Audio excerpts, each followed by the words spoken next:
ഓം നമോ ഭഗവതേ വാസുദേവായ.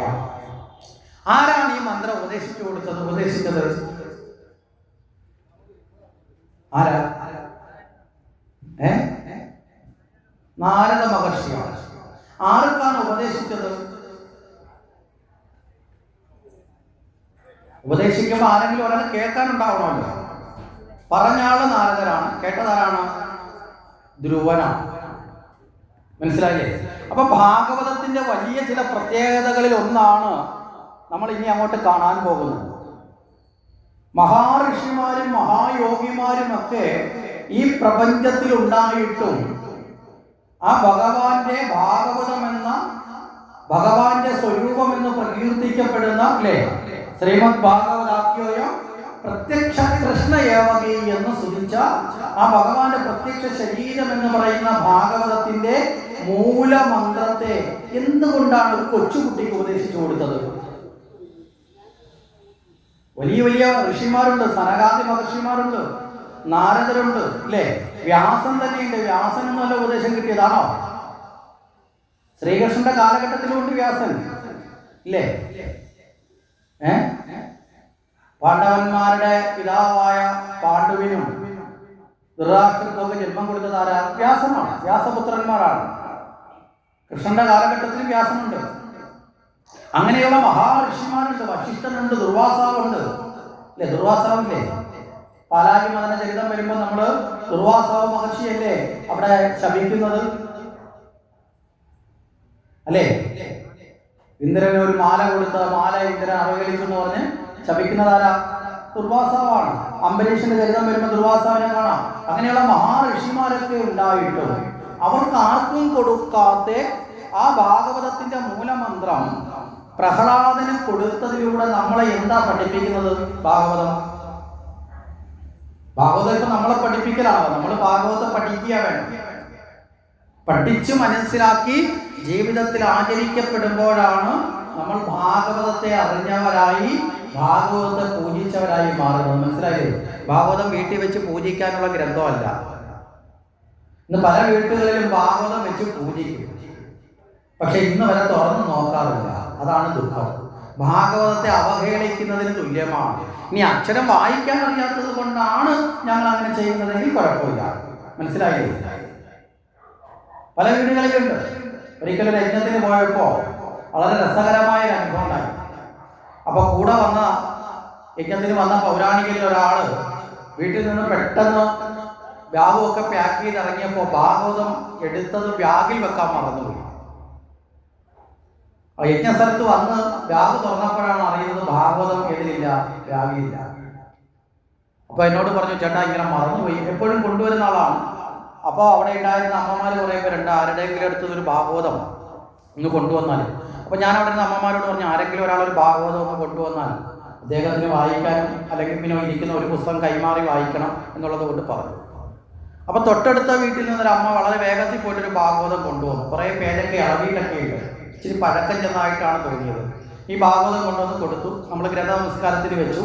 അത് കഴിഞ്ഞിട്ട് ഭാഗവതം കൊടുത്തു. അദ്ദേഹം വായിച്ചുകൊണ്ടിരിക്കുമ്പോൾ ഒരു 8-9 മണിയൊക്കെ ആകുമ്പോഴത്തേക്ക് വേറൊരു അമ്മ ഒരു പുതിയ ഭാഗവതമായിട്ട് വന്നു. എന്നിട്ട് പറഞ്ഞു, മറ്റേത് മോനെ ഇളവിയതല്ലേ, ഇത് വെച്ചോ, പുതിയ ഭാഗവതമാണ് എന്ന് പറഞ്ഞ് അവിടെ വെച്ചു. മറ്റേ ആളെ എടുത്തില്ല, എന്നിട്ട് അവിടെ കൊണ്ടുവന്ന് വെച്ച് കഴിഞ്ഞിട്ട് ഈ അമ്മ ഒരു ആത്മകഥം കൂടി പറഞ്ഞു. ആ ഭാഗവതം കണ്ടില്ല, എന്തൊരു ഇളവിയൊക്കെ ഇരിക്കുന്നു, സൂക്ഷിക്കാറില്ല വൃത്തിയായിട്ടൊന്നും. ഞാനും അവളും കൂടി ഒരുമിച്ച് ചക്കുളത്ത് പൊങ്കാലയിടാൻ പോയപ്പോൾ വാങ്ങിയതാ. മനസ്സിലായില്ലേ? എന്റെ ഭാഗവതം ഇപ്പോഴും പുതിയതായിട്ടിരിക്കും. അവളുടെ ഭാഗവതം മുഴുവൻ ഇളകിയിട്ടുണ്ട്. പേപ്പറൊക്കെ അങ്ങോട്ടും ഇങ്ങോട്ടൊക്കെ ചുളുങ്ങിയിട്ടുണ്ട്, മടങ്ങിയിട്ടുണ്ട്. അപ്പൊ എന്താ കാരണമെന്ന് ഒറ്റ നോട്ടത്തിൽ മനസ്സിലായി. എന്താ കാരണം? ഈ അമ്മ അന്ന് മേടിച്ച കണ്ണാടി കൂട്ടി കൊണ്ടുവന്ന് വെച്ചതാ.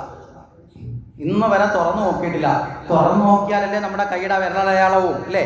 ചിലപ്പോൾ നമ്മുടെ കയ്യിലുള്ള ചില അഴുക്കുകളൊക്കെ അറിയാതെയാണെങ്കിൽ പോലും ചില പേജുകളിലൊക്കെ പറ്റും. പേപ്പർ മറിക്കുമ്പോൾ പേപ്പറൊക്കെ ഒന്ന് മടങ്ങുകയും ചുരുട്ടുകയൊക്കെ ഉണ്ടാവും. അപ്പം ഞാൻ ചിരിച്ചുകൊണ്ട് അമ്മയോട് പറഞ്ഞു, അമ്മ ഗ്രന്ഥ നമസ്കാരത്തിന് വെച്ച്, അല്ലെങ്കിൽ പറഞ്ഞാൽ അമ്മയ്ക്കൊരു വിഷമം വരും. അതുകൊണ്ട് അമ്മയോട് പറഞ്ഞ്, ഗ്രന്ഥ നമസ്കാരത്തിന് വെച്ച ഭാഗവതം അല്ലേ, അതുകൊണ്ട് അദ്ദേഹം അത് വായിച്ചോട്ടെ, അദ്ദേഹം ശ്രദ്ധിച്ച് വായിച്ചോട്ടെ, ഇച്ചിരി ഇളകിയതാണെങ്കിലും ശ്രദ്ധയോടെ ഉപയോഗിക്കട്ടെ, മറ്റേത് ഇവിടെ തന്നെ ഇരിക്കട്ടെ എന്ന് പറഞ്ഞ് അവിടെ മേടിച്ചു വെച്ചു. പറഞ്ഞ ആശയം മനസ്സിലായോ?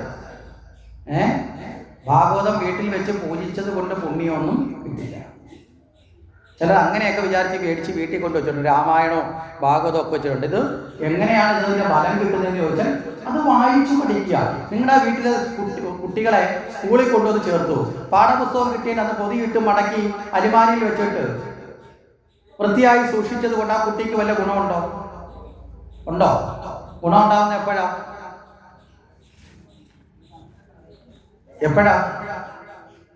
ഇവിടെയൊക്കെ ഒരുപാട് പേര് വീട്ടിൽ വെച്ച് പൂജിക്കുന്നുണ്ടെന്ന് തോന്നുന്നു. മറുപടി വരുന്നില്ല. കുഴപ്പമില്ല, ഇന്നത്തോടുകൂടി അത് മാറ്റി തിരുത്തിയാൽ മതി. എപ്പോഴാ അതിന്റെ ഗുണം വരുന്നത്? എപ്പോഴാ കുട്ടി അത് വായിച്ച് പഠിച്ച് അല്ലേ? എന്ന് വെച്ചാൽ പുസ്തകം ചീത്തയാക്കണമെന്നല്ല എൻ്റെ അർത്ഥം. വായിച്ച് പഠിച്ച് അറിവ് നേടുമ്പോഴാണ് അതിന്റെ ഗുണം വരുന്നത്. ഇതുപോലെ ആവണം നമ്മളും. മനസ്സിലാവുന്നുണ്ടോ? ഇല്ല എങ്കിൽ നമ്മൾ അതിനെ നിരാകരിക്കുന്നതിന്, അപമാനിക്കുന്നതിന് തുല്യമായി മാറും. അപ്പൊ ഇവിടെ നമ്മളെ പഠിപ്പിക്കുകയാണ് ഭാഗവതം. ഏറ്റവും ചെറിയൊരു കൊച്ചുകുട്ടിക്ക് ഭാഗവതത്തിന്റെ മൂലമന്ത്രം അല്ലേ? മൂലമന്ത്രം എന്ന് പറഞ്ഞാൽ അതിന്റെ മുഴുവൻ സത്യയും അതാണ്. ആ മന്ത്രമാണ്. 12 അക്ഷരങ്ങളാ ഉള്ളത്. ഭാഗവതത്തിന് എത്ര സ്കന്ധങ്ങളുണ്ട്? 12 സ്കന്ധങ്ങൾ. മനസ്സിലായില്ലേ? 12 സ്കന്ധങ്ങൾ. ഒരു സ്കന്ധത്തിന് ഒരു അക്ഷരം എന്നുള്ള നിലയിൽ 12 അക്ഷരങ്ങൾ ഉള്ളത് കൊണ്ടാണ് ദ്വാദശാക്ഷരി എന്ന് ഉള്ള പേരുള്ള മന്ത്രമാണ്. ഏത് മന്ത്രം?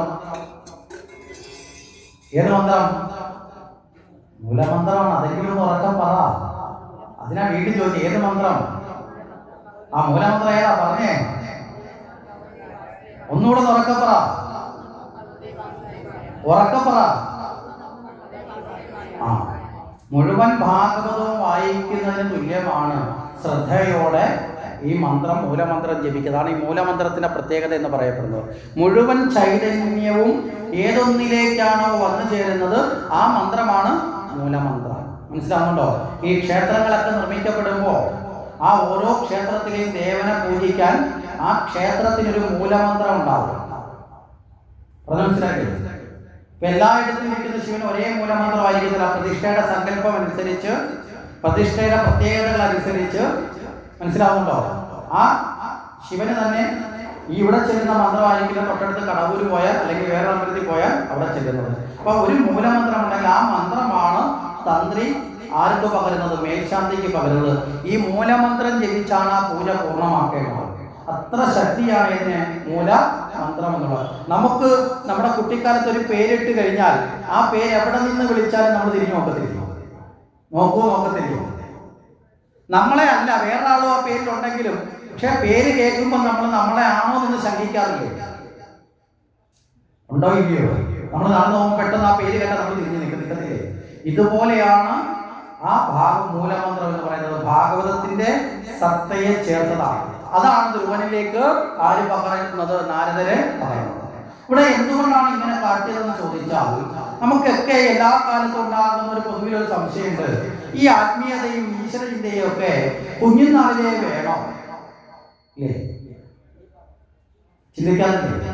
നമ്മൾ പറയുമ്പോൾ കൊച്ചുങ്ങളല്ലേ, നമ്മൾ വളരട്ടെ കുറെ കാലം. നമ്മുടെ ധാരണ എന്ന് പറഞ്ഞാൽ വയസ്സാം കാലത്ത് അല്ലേ ആർക്കും വേണ്ടാത്ത അവസ്ഥയാവുമ്പോൾ വീട്ടുകാർക്ക് വേണ്ടാത്ത അവസ്ഥയായി, കയ്യും കാലുമൊക്കെ നൂരാതായി, അവനവൻ്റെ ജോലി പോലും സ്വന്തമായി ചെയ്യാതായി, മറ്റുള്ള പല കാര്യത്തിനെയും പുറകിൽ പോകാനും ജോലി ചെയ്ത് കാശുണ്ടാക്കാനും ഒന്നും പറ്റാത്ത അവസ്ഥ വന്ന് മോഹത്തിന് പുറകിൽ പോയാലും നല്ല ഭക്ഷണം കഴിക്കണമെന്ന് മോഹം വന്നാലും കഴിച്ച വയറ്റിന് പിടിക്കാത്ത അവസ്ഥ വന്ന് എഴുന്നേറ്റ് നിൽക്കുമ്പോൾ നടുവിന് വേദന വന്ന് മക്കളും കൊച്ചുമക്കളും ഒക്കെ കുറ്റം പറയുമ്പോൾ അല്ലേ അന്നേരം വേണ്ടതാണ് ആത്മീയത എന്നൊരു ധാരണയില്ല. അന്നേരമാണ് ചെറുപ്പകാലത്ത് ഈശ്വരചിന്തയൊന്നും ഇല്ലാതെ വളർന്നവർ വരെ വാർദ്ധക്യത്തിൽ എത്തുമ്പോൾ എവിടേക്ക് എത്തും? ഭഗവാനെ രക്ഷിക്കണേ അല്ലേ, എന്തൊരു ഈണമാണെന്നറിയാം വിളിക്കും, മോക്ഷം തരണേ അല്ലേ. മോക്ഷം എപ്പോഴാ തരണ്ടേ?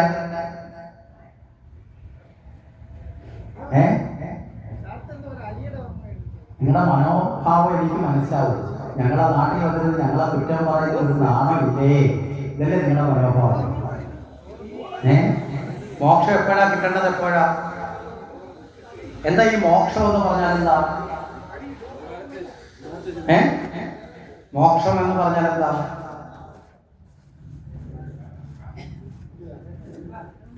എന്താ മോക്ഷം എന്ന് പറഞ്ഞാല്?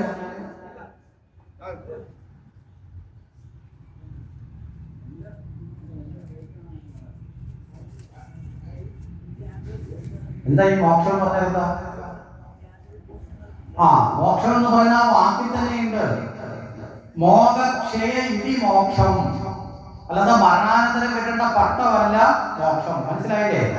നമ്മുടെയൊക്കെ ധാരണ, നമ്മൾ തെറ്റായ ചില ധാരണകൾ വെച്ചിരിക്കുന്നതാണ് നമ്മുടെ കുഴപ്പം മുഴുവൻ. മോഹക്ഷയ ഇതി മോക്ഷം. മോഹങ്ങൾ എപ്പോൾ ക്ഷയിക്കുന്നു ആ നിമിഷം മോക്ഷമായി മാറി. എത്ര നേരത്തെ കിട്ടുന്നു അത്രയും നല്ലതാണ്. അപ്പൊ ചോദിക്കും, കുട്ടിക്കാലത്തെ കിട്ടിയാൽ ജീവിതത്തിൽ പിന്നെ ബാക്കി സുഖങ്ങളൊക്കെ വേണ്ടേ? ഒരു പ്രശ്നമില്ല. മനസ്സിലാവുന്നുണ്ടോ? ഇവിടെ മോക്ഷം എന്ന് പറയുന്നത് ജീവിതത്തിൽ മറ്റൊന്നിനും തടസ്സമല്ല. അതറിയണമെങ്കിൽ നമ്മൾ രാമായണത്തിലേക്ക് പോകണം, അല്ലെങ്കിൽ ദേവി ഭാഗവത്തിൽ പോയാൽ വ്യക്തമായിട്ട് കാണാൻ സാധിക്കും.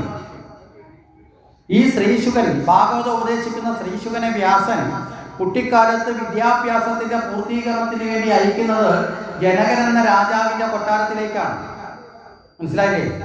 അപ്പോ ശ്രീശുകൻ അച്ഛനോട് ചോദിക്കുന്നു, അച്ഛ, ബ്രഹ്മനിഷ്ഠനായി സർവസംഘ പരിത്യാഗിയായി യാതൊരു മോഹങ്ങളുമില്ലാതെ പരിപൂർണ ബ്രഹ്മാനന്ദത്തിൽ മുഴുകാൻ പ്രേരിപ്പിക്കുന്നതിന് പകരം അച്ഛൻ എനിക്ക് ഗുരുവായി ഒരു രാജ്യം ഭരിച്ച് ഭാര്യയും മക്കളോടൊപ്പം ജീവിച്ച് രാജ്യം ഭരിക്കുന്ന രാജാവിനെ ഗുരുവായി സ്വീകരിക്കാൻ എന്തുകൊണ്ട് പറയുന്നു എന്ന് ചോദിക്കുന്നുണ്ട്.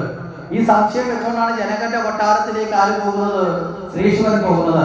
അവിടെ ചെന്നപ്പോൾ ജനകൻ ശ്രീശുകന് ഉപദേശമൊക്കെ കൊടുത്തിട്ട് പറഞ്ഞു, ശ്രീശുക, ഈ കാണുന്ന രാജ്യവും ഈ സമ്പത്തും ഈ സിംഹാസനവും ഒന്നും എന്റേതല്ല. എന്റേതാണെന്ന ഭാവമുണ്ടെങ്കിൽ മാത്രമേ അത് ബന്ധനമാകുന്നുള്ളൂ. മനസ്സിലാവുന്നുണ്ടോ? ഇതൊന്നും എന്റേതല്ല, ഇതെല്ലാം ഈശ്വരൻ്റെതാണ്. ഈശ്വരന്റെ നിശ്ചയപ്രകാരം ഞാൻ, മനസ്സിലാവുന്നുണ്ടോ, ഞാൻ ഇതിനെ കൃത്യമായിട്ട് പരിപാലിക്കുന്നു. എന്റേതാണെന്ന മോഹമില്ലാത്ത വസ്തു നഷ്ടപ്പെട്ടാൽ നമുക്ക് ദുഃഖമുണ്ടോ? ഉണ്ടോ? ഉണ്ടാവോ? എന്റേതല്ലാത്ത വസ്തു തൽക്കാലം നമ്മുടെ കയ്യിൽ ഇരുന്നത് കൊണ്ട് നമുക്ക് അഹങ്കാരം ഉണ്ടാവോ? ഉണ്ടാവോ? ഉണ്ടാവില്ല. പറഞ്ഞു മനസ്സിലായില്ലേ? അപ്പൊ ഈ എന്റേതെന്ന മമതയെ അതിജീവിച്ചാൽ ജീവിതത്തിൽ മോഹങ്ങളില്ല. എല്ലാ മോഹങ്ങളുടെയും അടിസ്ഥാനം എന്താ? മമതയാണ്. എനിക്ക് എനിക്ക് എനിക്ക് എന്നുള്ളത് വരുമ്പോൾ അല്ലേ മോഹം വരുന്നത്. വേറെ ആർക്കെങ്കിലും എന്തെങ്കിലും കിട്ടാൻ വേണ്ടി നമ്മൾ പ്രാർത്ഥിക്കാറുണ്ടോ? ഉണ്ടോ? ഭഗവാനെ എൻ്റെ അയൽക്കാരന് എല്ലാം കൊടുക്കണമേ എന്ന് പറഞ്ഞ് ഇന്ന് വരെ പ്രാർത്ഥിച്ചിട്ടുള്ള ആരെങ്കിലും ഉണ്ടെങ്കിൽ കൈയൊക്കെ ഉണ്ടോ? പലപ്പോഴും നമുക്ക് കിട്ടിയില്ല എന്നുള്ളതിനേക്കാളും നമുക്ക് ദുഃഖം അയൽക്കാരന് കിട്ടുന്നതാണ്. ഒരു ചെറിയ ഉദാഹരണം പറഞ്ഞാൽ പെട്ടെന്ന് മനസ്സിലാവും. നിങ്ങൾ ഒരാഴ്ച മുമ്പ് എവിടെങ്കിലും പോയപ്പോൾ നിങ്ങൾ നിങ്ങളുടെ സുഹൃത്തുമായിട്ട് പോയ സമയത്ത് ഒരു ലോട്ടറി ടിക്കറ്റ് എടുത്തു നോക്കുക. നിങ്ങളും എടുത്തു, സുഹൃത്തും എടുത്തു. നേരെ വീട്ടിലെത്തി. 2-3 ദിവസം കഴിഞ്ഞു. നിങ്ങളിപ്പോൾ ഇവിടെ ഇരിക്കുന്ന സമയത്ത് നിങ്ങളെ വീട്ടിൽ നിന്നുള്ളവരൊന്ന് അറിയിക്കുകയാണ്, ആ ലോട്ടറി അടിച്ചു, 25 കോടി അടിച്ചു എന്ന് പറഞ്ഞ് കേട്ടു. പിന്നെ ഇവിടെ ഇരിക്കുമോ വീട്ടിലോട്ട് ഓടുമോ? സത്യമേ പറയാവൂ, ഭഗവാന്റെ മുമ്പിന്നാ പറയണത്. എന്നെ ബോധ്യപ്പെടുത്താൻ വേണ്ടി പറയുന്നത്. അടിക്കില്ല എന്ന് ഉറപ്പുണ്ടെങ്കിൽ ഇവിടെ ഇരിക്കുമെന്നൊക്കെ മറുപടി വരും. അടിച്ചു എന്ന് കൃത്യമായി വന്ന് പറഞ്ഞാൽ അന്നേരം ഓടും. എന്താ? ഇതൊന്ന് കിട്ടാൻ വേണ്ടിയിട്ടല്ലേ ഭഗവാനെ നിന്റെ കൂടെ വന്നത്. കിട്ടിയാ പിന്നെ തട്ടകം കാലിയാക്കുക. നേരെ വീട്ടിലെത്തി. വളരെ സന്തോഷത്തോടു കൂടിയാണ് വീട്ടിലേക്ക് പോകുന്നത്. അവിടെയൊക്കെ വീട്ടിൽ ചെന്നു അല്ലേ? അപ്പൊ ഈ ലോട്ടറി അടിച്ച സന്തോഷത്തോടെ പോകുമ്പോഴായിരിക്കും അപ്പുറത്ത് അന്നദാനത്തിലേക്ക് ആള് പറയുന്നത്, അന്നദാനം മഹാപുണ്യമാണ്, പ്രസാദമാണ്, കഴിച്ചിട്ട് പോകും, ഒന്ന് പോടെ എടുക്കുക. അതിനേക്കാളും വലിയ കാര്യം വരുമ്പോഴാണ് ഈ പുണ്യാണ് നിൽക്കട്ടെ എന്ന് പറഞ്ഞ് നേരെ പോകും. ഇതൊക്കെ സാധാരണഗതിയിലൊക്കെ സംഭവിക്കുന്ന കാര്യങ്ങളൊക്കെ തന്നെയാണ്. വലിയ കുറ്റമായിട്ടൊന്നുമല്ല ഞാൻ പറയുന്നത്. അങ്ങനെ നമ്മൾ ചെന്നു. അവിടെയൊക്കെ ചെന്ന് തിരഞ്ഞു. അവസാനം നോക്കിയിട്ട് ലോട്ടറി ഒന്നും കിട്ടിയില്ല. സർവ്വ സാധനങ്ങളും വാരി വലിച്ചിട്ടു. അല്ലെങ്കിൽ ഒരു സാധനം കൊണ്ടുവച്ചാൽ ഇവിടെ കാണത്തില്ല എന്നൊക്കെ പറഞ്ഞ് വലിച്ചു വാരിയിട്ടു. എല്ലാം കൂടെ ഇട്ടേടൻ്റെ ഇടയ്ക്ക് പല സാധനവും വീണ് പൊട്ടിയിട്ട് നമുക്ക് ദുഃഖമില്ല. എന്താ കാരണം? 25 കോടി കിട്ടുന്നിടത്താണോ ഒരു 5000 രൂപയുടെ മിക്സിയും ഇല്ലേ, 3000 രൂപയുടെ ഗ്രൈൻഡറും പിന്നെ 10000 രൂപയുടെ TV ഒക്കെ വീഴുന്നത് ഇല്ലേ? ശരിയല്ലേ? അത്രയും കിട്ടുന്നിടത്താണോ നമ്മൾ കൈ വെച്ച് തുണിയൊക്കെ വാരി നിലത്തിടുന്നത്? ഇതെല്ലാം നമ്മൾ ചെയ്തു. ഇതെല്ലാം ചെയ്തിട്ട് ഏറ്റവും ഒടുവിലെ ടിക്കറ്റ് കണ്ടുപിടിച്ചു. വളരെ സന്തോഷത്തോട് ടിക്കറ്റ് എടുത്ത് ആനന്ദത്തോടു കൂടി ഇറങ്ങുമ്പോഴാണ് ടിക്കറ്റ് ചെയ്യുന്ന ആള് വീണ്ടും ഓടി വീട്ടിൽ വന്നിട്ട് പറയുന്നത്, ചേച്ചി ക്ഷമിക്കണം, ആദ്യത്തെ ഒരു നമ്പർ മാറിപ്പോയി. കിട്ടിയ സന്തോഷം മൊത്തം പോയില്ലേ? വളരെ വിഷമത്തിന്. അപ്പൊ പിന്നെ നമ്മളൊരു ആശ്വാസം കണ്ടെത്തും. അകത്തോട്ട് നോക്കിയാൽ ഭയാനകം, വാരിയിട്ടതും പൊട്ടിച്ചതും തറയിൽ കിടക്കുന്നതും കണ്ട് ഭയാനകമായ ദുഃഖത്തിലെത്തി. ഒരാശ്വാസത്തിൽ എന്തെങ്കിലും പറയണമല്ലോ. ഓ കുഴപ്പമില്ല, ആ പാവപ്പെട്ട ചെറുക്കൻ കൊണ്ടുവന്നപ്പോൾ അവനൊരു 10 രൂപ കിട്ടട്ടെ എന്ന് പറഞ്ഞ് ഞാൻ എടുത്തതാ എന്ന് ഒരാത്മകഥ ഒക്കെ പറഞ്ഞ് താടിക്ക് കയ്യും കൊടുത്തിങ്ങനെ ഇരിക്കും. അന്നേരമാണ് തൊട്ടടുത്ത വീട്ടിൽ നിന്ന് ഭയങ്കര ഒരു സന്തോഷം, ഒരു ആനന്ദം, ബഹളം ഒക്കെ. എന്താ, നമ്മളെ കൂടെ വന്ന് ടിക്കറ്റ് എടുത്ത നമ്മുടെ സുഹൃത്തിന് ആണ് ബസ് പ്രൈസ് കിട്ടിയത്, അടിച്ചു. പിന്നെ നമ്മുടെ ദുഃഖം നമുക്ക് കിട്ടാത്തതാണോ അവർക്ക് കിട്ടിയതാണോ? സത്യസന്ധമായ ഉത്തരമാണ്.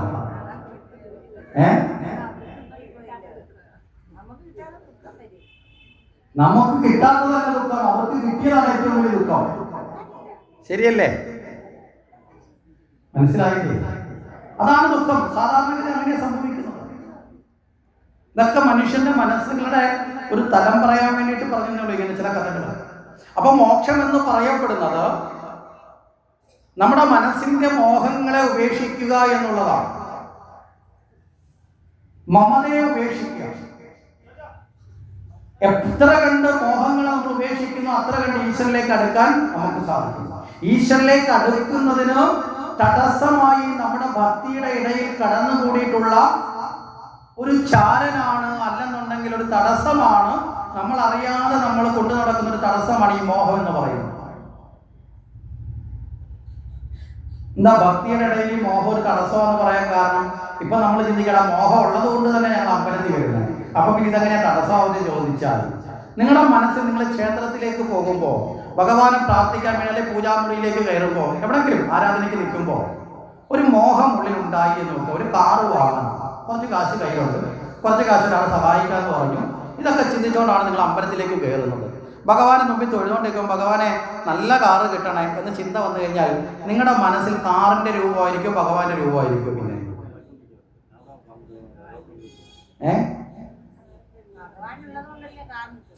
ഭഗവാൻ അവിടെ ഉണ്ടോ ഇല്ലയോ എന്നുള്ളത് രണ്ടാമത് വിട്ടേരെ.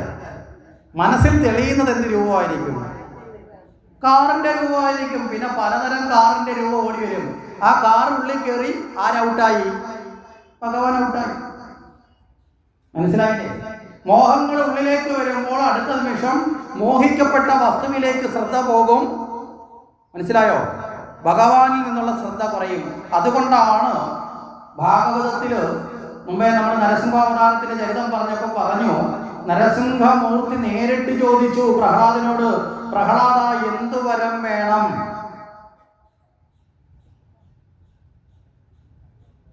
ഇവിടെ ഇരിക്കുന്ന മഹാദേവൻ നിങ്ങളുടെ മുന്നിൽ വന്നിട്ട് പറയാണ്, ഒരേ ഒരു അവസരം തരാം, ഒറ്റ അവസരം, എന്ത് വരം വേണമെങ്കിലും ചോദിച്ചോളൂ എന്ന് പറഞ്ഞാൽ നിങ്ങൾ എന്ത് ചോദിക്കും?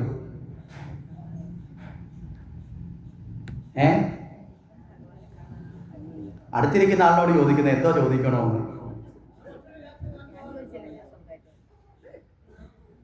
എന്ത് വരം ചോദിക്കും? ഒരേ ഒരു അവസരമേ ഉള്ളൂ ജീവിതത്തിൽ, ഒറ്റ അവസരം ഭഗവാൻ തരുവാണ്. ഇത്രയും നാള് മാല കെട്ടി കൊണ്ടുവന്നതല്ലേ, ഇത്രയും നാള് ചന്ദനത്തിരി കൊണ്ടുവന്നതല്ലേ, ഇത്രയും നാളെ എണ്ണ കൊണ്ടുവന്നതല്ലേ, ഇത്രയും നാളെ ഇടയ്ക്ക് ശിവരാത്രി രൂപം എടുത്തതല്ലേ, ഒരേ ഒരു വരം ചോദിക്കാൻ അവസരം തന്നാൽ എന്ത് വരം ചോദിക്കും?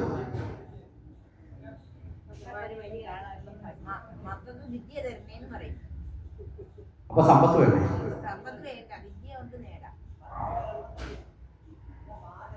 വളരെ ബുദ്ധിപൂർവ്വമുള്ള ഉത്തരവാണ് കേട്ടോ. ഇപ്പോൾ ഇതൊക്കെ ചോദിക്കും, പക്ഷേ യാഥാർത്ഥ്യത്തോട് അടുക്കുമ്പോൾ എന്ത് ചോദിക്കും? ഇന്നുള്ള മോഹമാണോ ഇന്നലെ ഉണ്ടായിരുന്നത്?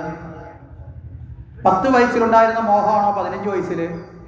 ആണോ 20 വയസ്സിലുള്ള മോഹമാണോ 30 വയസ്സിൽ? അല്ല. ഇന്നലെയുള്ള മോഹമാണോ ഇന്നുള്ളത്? അല്ല. ഇന്ന് രാവിലെ ഉള്ള മോഹമാണോ ഇപ്പോൾ ഉള്ളത്? ആണോ? ആണോ? ഓരോ നിമിഷവും നമ്മൾ മോഹത്തിന്റെ കുരുക്കിൽപ്പെട്ടാൽ അത് ഓരോ നിമിഷവും മാറി മാറി നമ്മളെ ഇങ്ങനെ കൊണ്ടുപോയിക്കൊണ്ടിരിക്കും. ഈ തിര പോലെയാണ് മോഹം. തിര അടങ്ങിയ തീരം കണ്ടിട്ടുണ്ടോ നമ്മൾ ആരെങ്കിലും? ഉണ്ടോ? ഇല്ല. ഒരെണ്ണം വന്നു കഴിഞ്ഞാൽ അത് പോയാൽ അടുത്തത് ഉടനെ തന്നെ കയറൂലേ? ഇതുപോലെയാണ് മോഹങ്ങൾ ഇങ്ങനെ അലയടിച്ചുകൊണ്ടിരിക്കും. അപ്പൊ ഒരിക്കലും അവിടെ ശാന്തത ഉണ്ടാവില്ല. പറഞ്ഞൊരു ആശയം മനസ്സിലായോ? ഈ മോഹങ്ങളൊന്നും അടങ്ങണം. അതുകൊണ്ടാണ് മോക്ഷം എന്ന വാക്ക് നമ്മുടെ പൂർവികർ പറഞ്ഞത്. ഈ മോഹങ്ങൾ ഉള്ളിടത്തോളം നമുക്ക് ഭഗവാനെ നഷ്ടപ്പെട്ടുകൊണ്ടേയിരിക്കും. അതുകൊണ്ടാണ് പ്രഹ്ലാദന്റെ അടുത്ത് ചോദിച്ചപ്പോൾ പ്രഹ്ലാദൻ പരമമായ ഭക്തന്, ഭഗവാന്റെ ശരിയായ ഭക്തൻ ഒരിക്കലും മോഹങ്ങളോടുകൂടി ഭഗവാനെ ഭജിക്കില്ല. അവിടെ വിദ്യ തന്നെ ചോദിച്ചത് പോലും മോഹമാണ്, അതും പാടില്ല എന്നാണ് പറഞ്ഞത്. പരമഭക്തനായ പ്രഹ്ലാദൻ എന്ത് പറഞ്ഞു? ഭഗവാനെ ഒരു വരവും ചോദിക്കാതിരിക്കാൻ നീ എന്നെ അനുഗ്രഹിക്കണം. മനസ്സിലായില്ലേ? ഒരു വരവും ചോദിക്കാതിരിക്കാൻ നീ എന്നെ അനുഗ്രഹിക്കണം. പിന്നെയോ എന്നും നിന്റെ പാദസ്മരണ ഉണ്ടാവണം. എന്നും നിന്റെ പാദസ്മരണ മാത്രം എന്നിലുണ്ടായാൽ മതി. അതൊരിക്കലും നഷ്ടപ്പെടരുത്. കാരണം എന്താ? ഭഗവാന്റെ പാദസ്മരണയുള്ള ഒരാളിനെ പരിപൂർണമായും ചോദിച്ചാലും ചോദിച്ചില്ലെങ്കിലും കിട്ടേണ്ടത് മുഴുവൻ നൽകി ആര് സംരക്ഷിക്കും? ആര് സംരക്ഷിക്കും?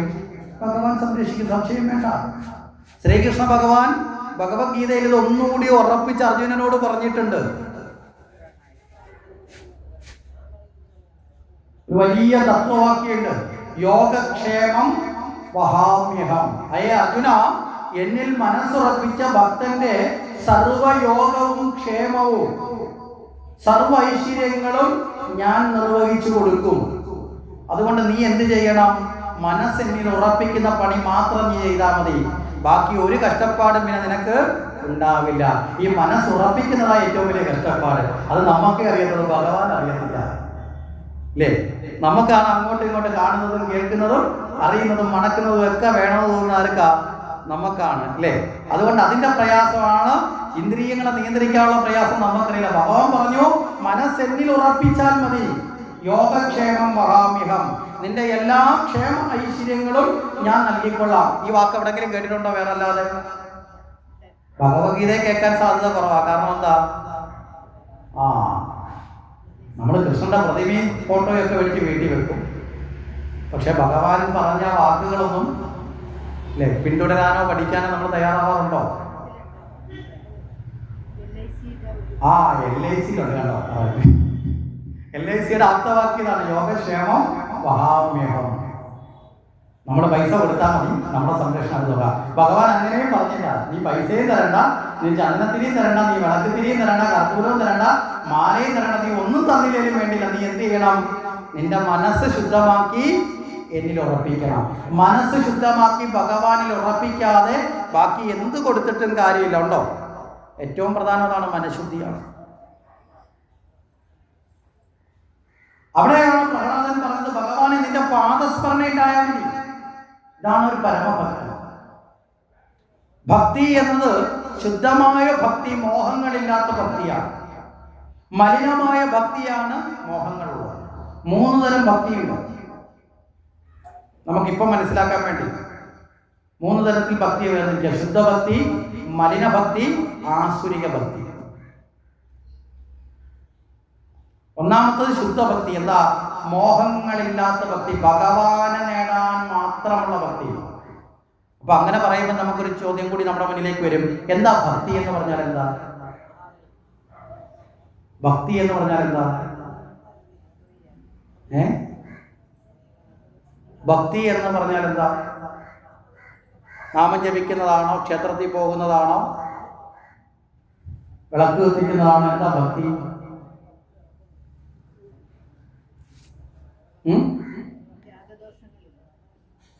അത് മനസ്സിന്റെ ഭാവമാണ്. ഭക്തി എന്ന് പറഞ്ഞാൽ അതിന്റെ നിർവചനം എന്താണെന്ന് വളരെ കൃത്യമായി നമ്മൾ മനസ്സിലാക്കുന്നുണ്ട്.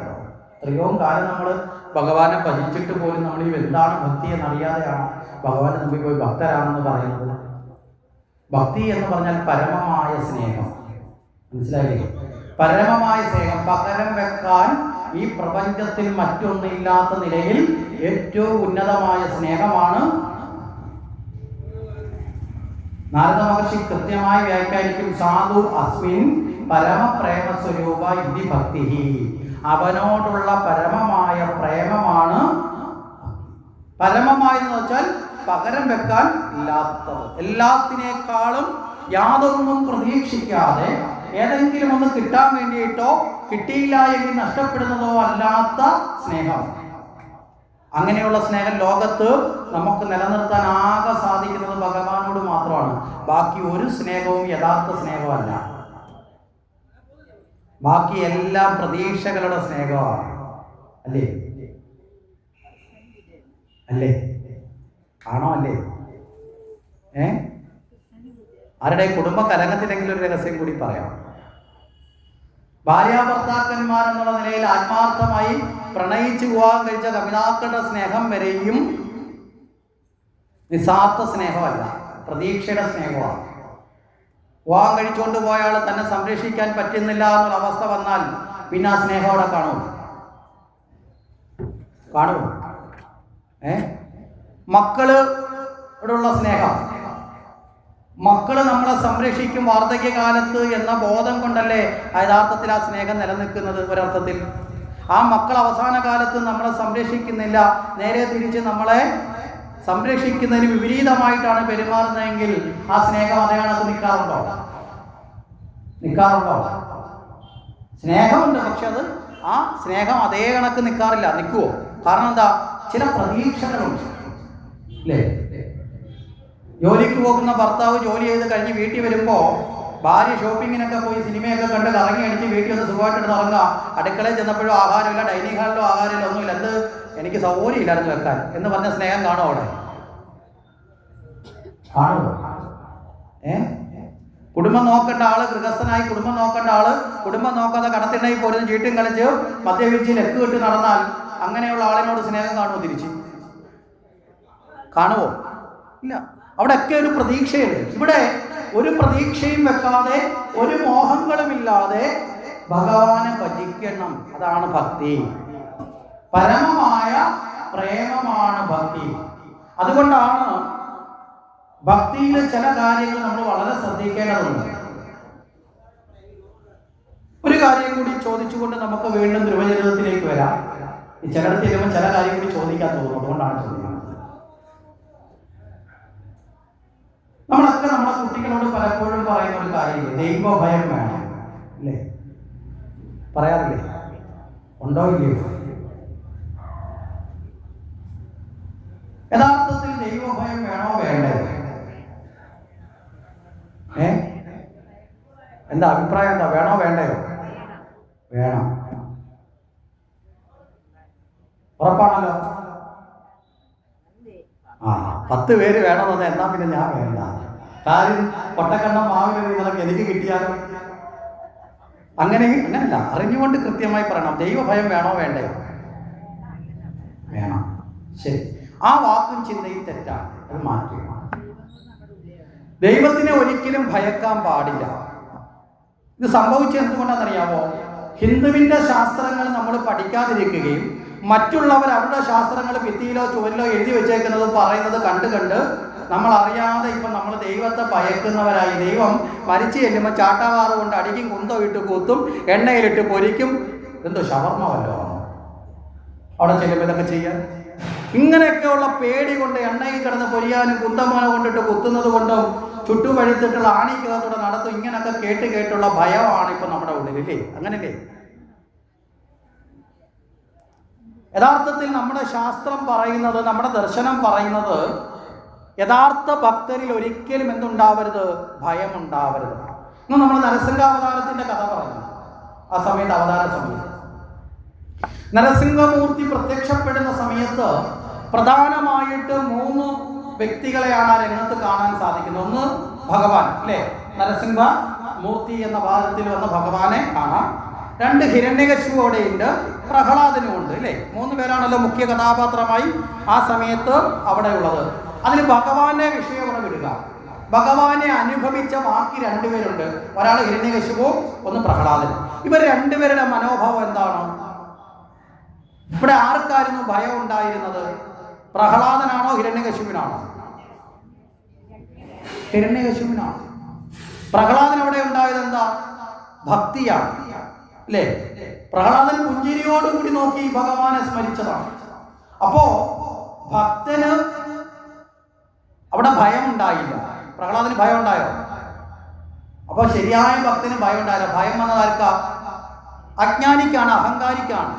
അപ്പം നമ്മൾ അജ്ഞാനിയാണോ അഹങ്കാരിയാണോ അതോ ഭക്തനാണോ? അജ്ഞാനിയാണെങ്കിൽ ഭയം വേണം കേട്ടോ. അജ്ഞാനത്തിൽ നിന്ന് മാറാൻ ഒരു മാർഗവും ചിന്തയും ഇല്ലെങ്കിൽ നമുക്കെന്ത് വേണം? ഭയം വേണം. പക്ഷെ ഇവിടെ നമ്മൾ മനസ്സിലാക്കേണ്ടത്, ഭയം എന്നത് നമ്മുടെ ജീവിതത്തിലെ നമ്മുടെ സദ്ഗുണങ്ങളെ കൂടി ഇല്ലാതാക്കുന്ന ഒന്നാണ്. ഏത്? ഭയം എന്ന് പറയപ്പെടുന്നത്. ഇപ്പൊ നല്ലതുപോലെ പാടാൻ കഴിവുള്ള ഒരു കുട്ടി, നല്ല പോലെ പാടാൻ കഴിവുള്ള ജന്മനാ തന്നെ ഗുണമുള്ള ഒരു കുട്ടി ഈ വേദിയിൽ വന്ന് നിന്നൊരു പാട്ട് പാടാൻ വേണ്ടി പറഞ്ഞപ്പോ ഇവിടെ ഇരുന്നു കൊണ്ട് ഈ കുട്ടിക്ക് ഇവിടെ ഇരിക്കുന്ന എല്ലാവരെയും കണ്ടപ്പോൾ ഉള്ളിലൊരു ഭയം വന്നാൽ ആ കുട്ടിക്ക് നന്നായി പാടാൻ പറ്റുമോ? പറ്റില്ല.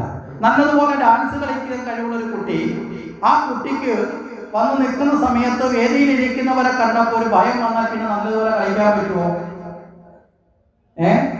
നന്നായി പഠിച്ച ഒരു കുട്ടിക്ക് പരീക്ഷാ ഹാളിൽ ചെന്നപ്പോൾ ക്വസ്റ്റ്യൻ പേപ്പറൊക്കെ കണ്ടപ്പോൾ ആ പരീക്ഷാ ഹാളിലേക്ക് കയറിയപ്പോൾ ഒരു ഭയം വന്നാൽ ആ പഠിച്ച കുട്ടിക്ക് എല്ലാം കൃത്യമായി ഓർത്ത് പരീക്ഷ എഴുതാൻ പറ്റുമോ? പറ്റില്ല. അപ്പൊ ആ കുട്ടിയുടെ നല്ല ഗുണങ്ങളെ മുഴുവൻ ചോർത്തിക്കളഞ്ഞത് എന്താ?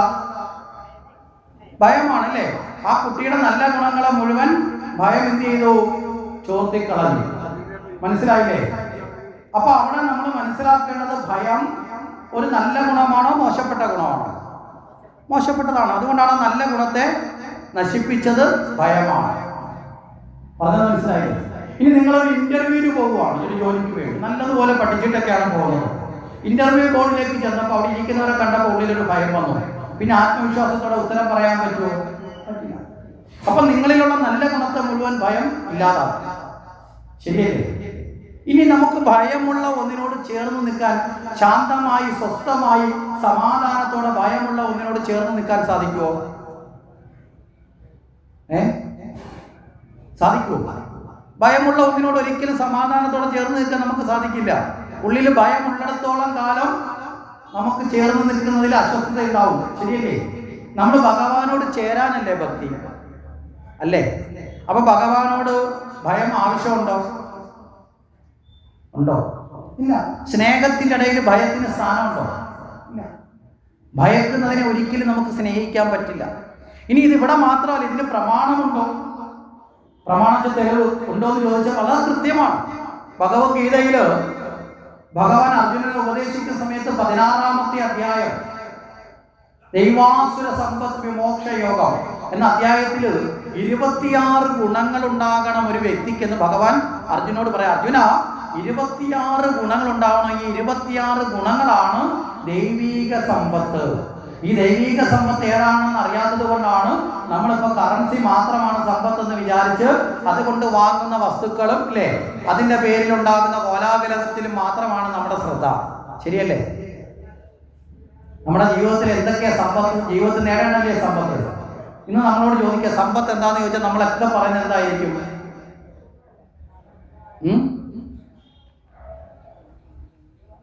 സമ്പത്ത് നേടാനുള്ളതാണല്ലോ. ജീവിതത്തിലെ സമ്പത്ത് എന്ന് ചോദിച്ചാൽ ഇന്ന് നമ്മൾ പറയുന്ന ആകെ കറൻസിയാണ് അല്ലേ? കറൻസിയോടനുബന്ധമായി അതുകൊണ്ട് വാങ്ങിയ ഭൂമി, അതിന്റെ മൂല്യം വെച്ച് അളക്കുന്ന സ്വർണം അല്ലേ, അതുകൊണ്ട് വാങ്ങിയ കാറ്, ഇതൊക്കെയല്ലേ നമ്മൾ സമ്പത്ത് എന്ന് പറയുന്നത്. ജീവിതത്തിൽ ഇത് മാത്രമാണോ സമ്പത്ത്? പലതരത്തിലുള്ള സമ്പത്തുണ്ട്. അതിനെക്കുറിച്ചുള്ള ബോധം ഇല്ലാത്തത് കൊണ്ടാണ് നമ്മൾ ഈ ഒരു സമ്പത്തിൽ മാത്രം പെട്ടുപോയി അതിനെ ചൊല്ലി കലഹിക്കുന്നവരായി മാറിയത്. എന്താ ഈ ബഹുവിധ സമ്പത്തുകൾ എന്തൊക്കെയാ? വളരെ ലളിതമായ ചില കാര്യങ്ങൾ പറയാൻ കഴിഞ്ഞ ദൈവിക സമ്പത്തിനെ കുറിച്ച് സൂചിപ്പിക്കാം.